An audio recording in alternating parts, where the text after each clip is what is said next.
ಏನು ಕೇಳ್ತಾ ಇದ್ದೀನಿ ಅಂತ ನೋಡ್ತಾ ಇದ್ದೀರಾ? ಹೇಳ್ತೀನಿ ಬನ್ನಿ. ಹಾಯ್ ಹಲೋ ನಮಸ್ತೆ. ಕಳೆ ಕೀಳ್ತಾ ಇದ್ದೀನಿ ಕಣ್ರಿ.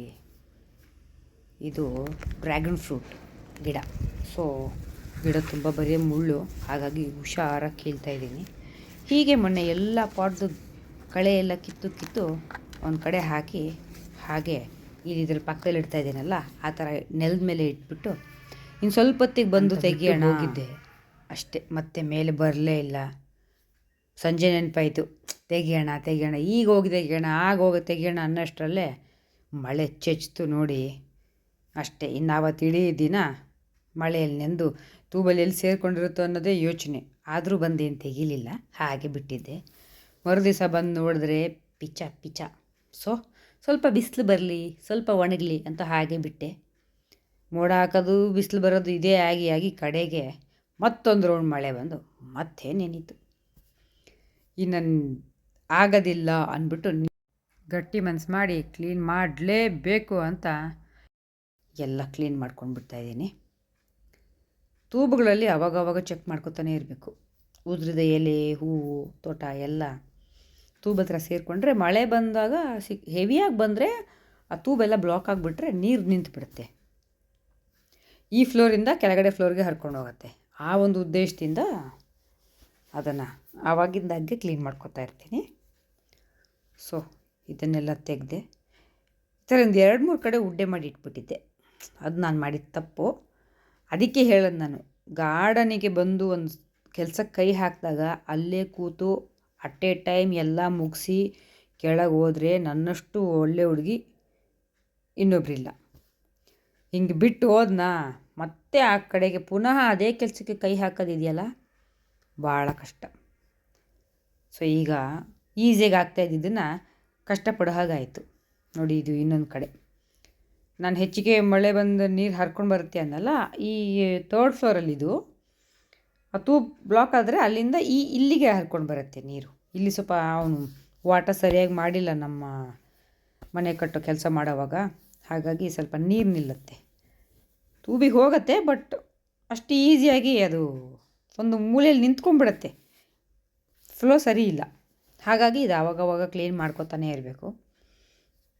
ಸೊ ಇಲ್ಲಿ ಇದೆಲ್ಲ ಕಸ ಗುಡಿಸ್ಕೊಂಡು ತೆಗೆದೆ. ಪುಣ್ಯಕ್ಕೆ ತೊಳೆಯೋ ಅಷ್ಟು ರಗಳೆ ಆಗಿಲ್ಲ ಮಳೆ ಬಂದ್ರೂ.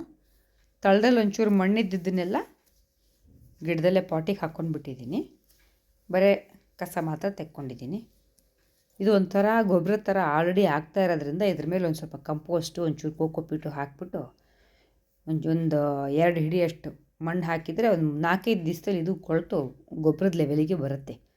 ಸೊ ಇದನ್ನು ಹೀಗೆ ನಾನು ಗೊಬ್ಬರ ಮಾಡ್ಕೊಂಡ್ಬಿಡ್ಬೋದು, ಬಿಸಾಕೋ ಕೆಲಸ ಇಲ್ಲ.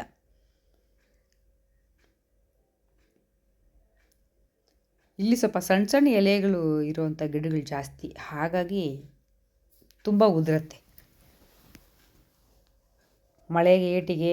ಮತ್ತು ಈ ಶಂಕು ಪುಷ್ಪದ ಹೂಗಳು ಆವಾಗವಾಗೆಲ್ಲ ಥರ ಬೂಜ್ ಥರ ಬಂದು ಉದುರೋದು ಜಾಸ್ತಿ. ಅದರದ್ದೇ ಗಲೀಜು ಅಲ್ಲಿ. ಇಲ್ಲಿ ಅಷ್ಟು ರಗಳೆ ಇರಲ್ಲ. ಇಲ್ಲಿ ಪಾರಿಜಾತದ ಒಣಗಿದ ಎಲೆ ಮತ್ತು ಅದು ಜೆರೇನಿಯಮ್ದು ಹೂಗಳು ಒಣಗಿದ್ದು ಎಲೆ ಅದರದಷ್ಟೇ ಇರುತ್ತೆ. ಸ್ಟ್ಯಾಂಡ್ ಇಟ್ಟು ಪಾಟ್ ಇಡೋದ್ರಿಂದ ಸ್ಟ್ಯಾಂಡ್ ಕೆಳಗಡೆ ಸ್ವಲ್ಪ ಹೇಗೋ ನನಗೆ ಕೈ ಆದರೂ ಹಾಕಿಬಿಟ್ಟು ತೆಕ್ಕೊಂಡು ಕ್ಲೀನ್ ಮಾಡ್ಕೊಬೋದು. ಇಲ್ದಿದ್ರೆ ಇನ್ನೊಂದು ಪಾಟು ಎತ್ತಿ ಗೂಡಿಸೋದಂದರೆ ಸ್ವಲ್ಪ ಕಷ್ಟ. ಆ್ಯಕ್ಚುಲಿ ವೀಲ್ಸ್ ಇರೋವಂಥದ್ದು ಸ್ಟ್ಯಾಂಡ್ ಪ್ಲ್ಯಾನ್ ಮಾಡ್ತಾಯಿದ್ದೀನಿ, ಬಟ್ ವೀಲ್ಸ್ ಹಾಕಿ ಪಾಟೇ ರೆಡಿ ಮಾಡ್ಕೊಂಡ್ಬಿಡೋಣ ಅಂತಲೂ ಯೋಚನೆ ಮಾಡ್ತಾಯಿದ್ದೀನಿ. ಪ್ರತಿಯೊಂದಕ್ಕೂ ಖರ್ಚಾಗತ್ತೆ. ಪ್ರತಿ ತಿಂಗಳು ಬರೋ ಸೇವಿಂಗ್ಸ್ ಎಲ್ಲ ನಾನು ಗಿಡಗಳ ಮೇಲೆ ಹಾಕ್ಬಿಡ್ತಾ ಇರೋದ್ರಿಂದ ಮನೆಯವರನ್ನು ಕೇಳಬೇಕಂದ್ರೆ ಒಂದು ಸಲ ಅಲ್ಲಾಂದರೆ 10 ಸಲ ಯೋಚನೆ ಮಾಡಬೇಕು. ಯಾವ ವಿಷಯಕ್ಕೆ ಯಾವ ಥರ ಪೀಟಿಕೆ ಹಾಕಬೇಕು ಅಂತ ಪ್ಲ್ಯಾನ್ ಮಾಡಿಕೊಂಡು ಅದೆಲ್ಲ ಮಾಡಬೇಕು. ನೋಡಿ, ಇದರಲ್ಲೊಂದು ಕಳೆ ಕೀಳೋದಿತ್ತು, ಇದು ಮುಗಿಸ್ಬಿಡ್ತೀನಿ. ಆ್ಯಕ್ಚುಲಿ ನಮ್ಮ ಗಾರ್ಡ್ನವರು ಊರಿಗೆ ಹೋಗ್ಬಿಟ್ಟಿದ್ದಾನೆ. ಅವನು ನಾರ್ತ್ ಇಂಡಿಯನ್. ಒಂದು ಸಲ ಹೋದರೆ ಒಂದು 15-20 ದಿವಸ ಹೋಗ್ಬಿಡ್ತಾನೆ. ಹಾಗಾಗಿ ಅವನು ಬರೋವರೆಗೂ ಕಾದರೆ ಇದು ಇನ್ನೂ ಕಾಡಾಗಿಬಿಡತ್ತೆ ಅಂತ ನಾನೇ ಸಣ್ಣ ಪುಟ್ಟ ಮಾಡ್ಕೋತಾ ಇದ್ದೀನಿ. ತಿಂಗಳಿಗೊಮ್ಮೆ ಗಾರ್ಡ್ನರ್ ಬರ್ತಾರೆ. ಮೇಜರ್ ಏನಿದೆ ಅದೆಲ್ಲ ಕಳೆ ಕೀಳೋದು ಆ ಥರ ಎಲ್ಲ ಅವ್ರು ಮಾಡ್ತಾರೆ. ಇದು ನನಗೆ ದಿನ ಗೂಡಿಸ್ಕೊಂಡು ತೊಳ್ಕೊಳ್ಳೋದು ಇದ್ದೇ ಇರುತ್ತೆ.